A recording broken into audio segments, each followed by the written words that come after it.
الله من الشيطان الرجيم بسم الله الرحمن الرحيم فلما جاء آل لوط المرسلون قال إنكم قوم منكرون قالوا بل جئناك بما كانوا فيه يمترون وأتيناك بالحق وإنا لصادقون فأسر بأهلك بقطع من الليل واتبع أدبارهم ولا يلتفت منكم أحد وامضوا حيث تؤمرون وقضينا إليه ذلك الأمر أن دابر هؤلاء مقطوع مصبحين وجاء أهل المدينة يستبشرون قال إن هؤلاء ضيفي فلا تفضحون واتقوا الله ولا تخزون قالوا أولم ننهك عن العالمين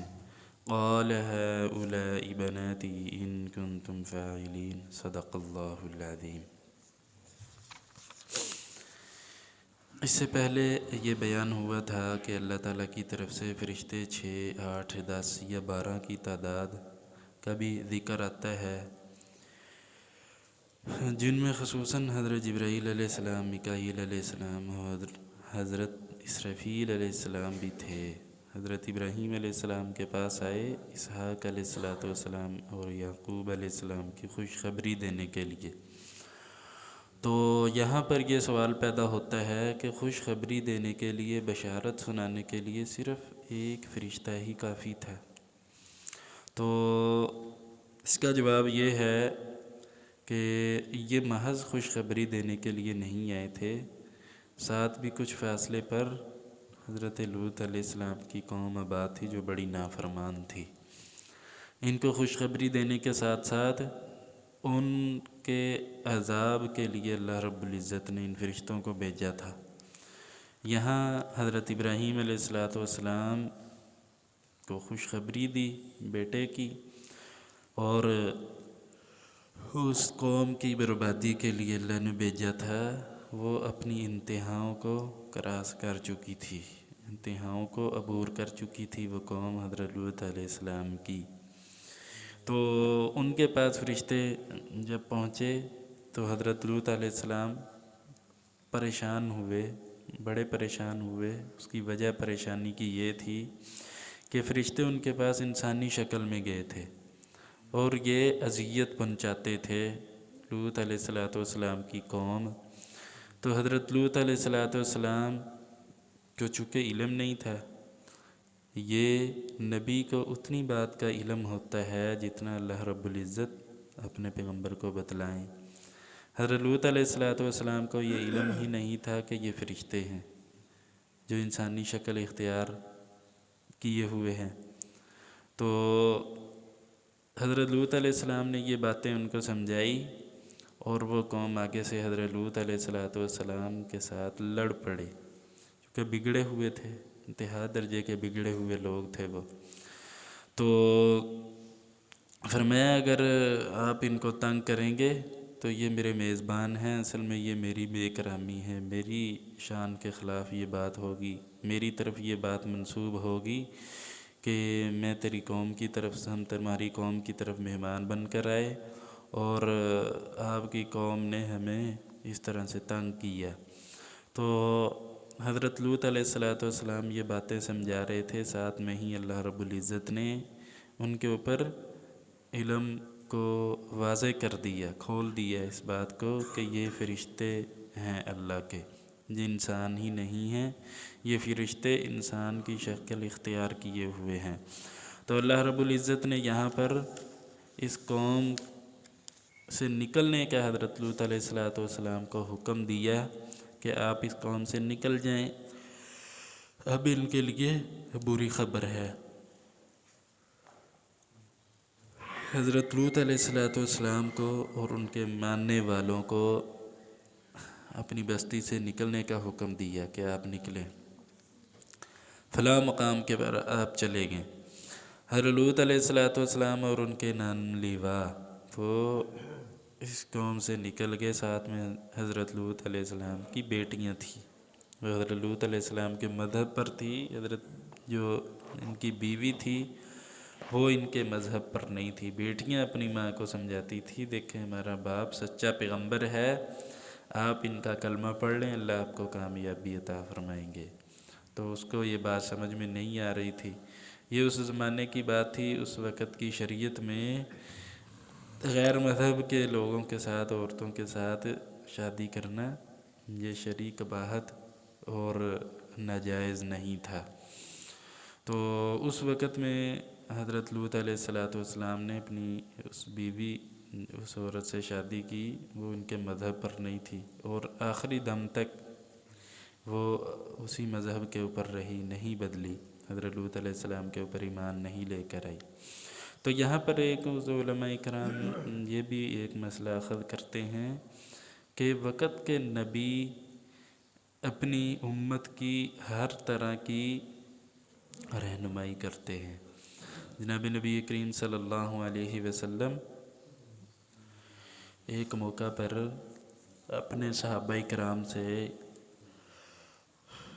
بیت الخلاء جانے کے آداب بتلا رہے تھے۔ بیت الخلاء تم اس انداز سے جایا کرو، داخل ہوتے ہوئے بایاں پاؤں بیت الخلاء میں داخل کرو،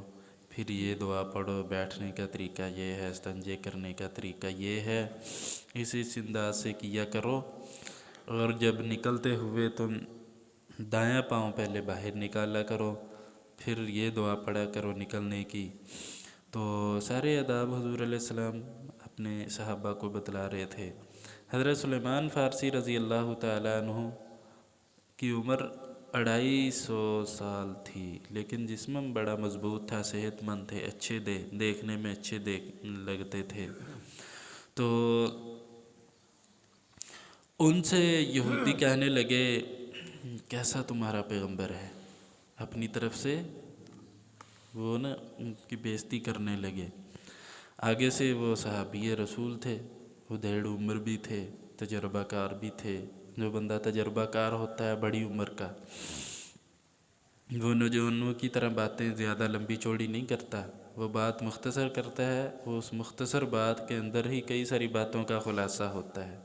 ایک بات اس کی کئی باتوں کے جواب ہوتے ہیں۔ آگے سے وہ بجائے اس سے کہ وہ پریشان ہوتے کہ ہمارے نبی کے اوپر اٹیک کر رہے ہیں یہ یہودی، میں خاموش ہو جاؤں، وہ فخر سے سر بلند کر کے کہنے لگے حضرت سلیمان فارسی رضی اللہ عنہ، جی الحمدللہ ہمارا پیغمبر یہاں تک بھی ہمیں آداب سکھلاتا ہے، بیت الخلاء جانے کے آنے جانے کے آداب اور دعائیں، اور تمہیں تو بے وقوفو تمہیں تو یہ بھی نہیں پتہ بیت الخلاء میں جانے کا طریقہ، آنے کا طریقہ اور استنجا کرنے کا طریقہ کیا ہے۔ اسی چیز کا نام تو طہارت اور پاکیزگی ہے، اور تم اس طہارت اور پاکیزگی سے دور ہو، نہ تم دلی طور کے اوپر پاک ہو، نہ تمہارا عقیدہ درست ہے، نہ اللہ اور اس کے رسول کے اوپر ایمان لے کر آنے والے ہو، جس کی وجہ سے تمہارا اندر بھی ناپاک ہے، اور اندر ناپاک ہونے کی وجہ سے تمہارا ظاہر بھی ناپاک ہے۔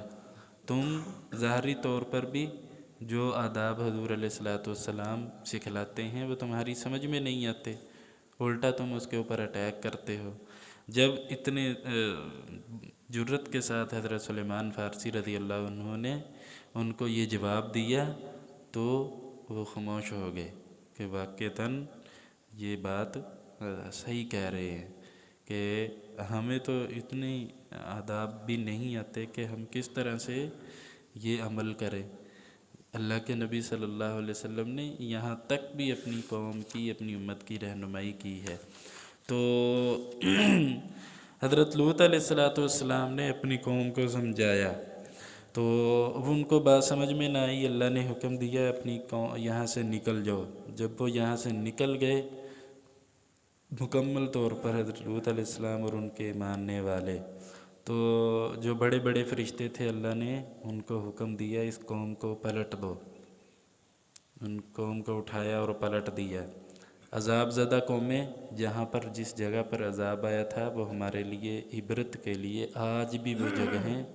اللہ نے باقی رکھی ہوئی ہیں، وہاں کوئی قوم آباد نہیں ہے، کوئی لوگ وہاں پر نہیں رہتے۔ اللہ کے نبی صلی اللہ علیہ وسلم اور حضرات صحابہ کرام کا قافلہ وہاں سے گزرتا جا رہا تھا۔ حضور علیہ السلام نے فرمایا اس جگہ سے تیزی سے گزرو، یہ اللہ کے عذاب زدہ علاقے ہیں، عبرت حاصل کرتے ہوئے توبہ استغفار کرتے ہوئے تیزی سے رکو بلکہ ٹھہرو نہیں۔ آج سے کچھ سال پہلے میں اپنی آخری بات سنا کر بات مکمل کرتا ہوں۔ 2-3 سال پہلے کی بات ہے۔ حضرت مولانا قاری حنیف جلندری دامت برکاتہم کی قیادت میں پاکستان کے کئی سارے علماء کا وفد اس جگہ کو بطور عبرت کے اس کا دیکھنے کے لیے گئے، تو انہوں نے وہاں کھڑے ہو کر یہ انٹرویو جاری کیا کہ یہاں پر جتنے بھی تالاب ہیں، پانی ہیں اور دریا ہیں یا نہریں ہیں، کسی صورت میں جو پانی ہے زمینی ہو یا اوپر نہروں کا پانی ہو، وہ اتنا زیادہ کڑوا اور زہریلا ہے کہ اس کے اندر پانی والی کوئی مخلوق بھی زندہ نہیں رہ سکتی۔ یہ فطرتی بات ہے، یہاں پر آپ پانی چھوڑ دیں تالاب بنا کر، بھلے آپ مچھلیاں نہ بھی چھوڑیں، کچھ بھی نہ چھوڑیں، پانی میں رہنے والی مخلوق، کیڑے مکوڑے، مینڈک اور مچھلیاں یہ خود بخود جنم لے لیتی ہیں، اپنے رہنے کی جگہ بنا لیتی ہیں، لیکن وہاں پر کوئی کسی قسم کی چیز نہیں تھی، نہ پینے کے قابل تھا وہ پانی۔ ایک تو یہ، دوسرے نمبر پر سطح زمین، پوری دنیا کی جو سطح زمین ہے اس سے سب سے نچلا علاقہ وہ تھا، سب سے نیچے وہ بستی اور سطح زمین سب سے نیچے تھی۔ تو اللہ رب العزت نے وہ عبرت کے لیے وہ علاقے جن کے اوپر اللہ کا عذاب آیا، آج بھی وہ قائم رکھے ہوئے ہیں ہمارے لیے، وہ عبرت کا نشان بنے ہوئے ہیں۔ ہم ان قوموں سے، ان جگہوں سے قرآنی واقعہ سن کر ہمیں سبق حاصل کرنا، اس سے اپنی زندگی کو بہتر کرنا، یہ بہترین ایمان کا حصہ ہے۔ فَلَمَّا جَاءَ آلَ لُوطٍ الْمُرْسَلُونَ، پس جس کو وقت آئے آل لوط، لوط علیہ السلام کے گھر میں بھیجے ہوئے فرشتے، فرمایا انکم، بے شک تم قوم منکرون، اجنبی قوم ہو۔ انہوں نے کہا بل جئناک،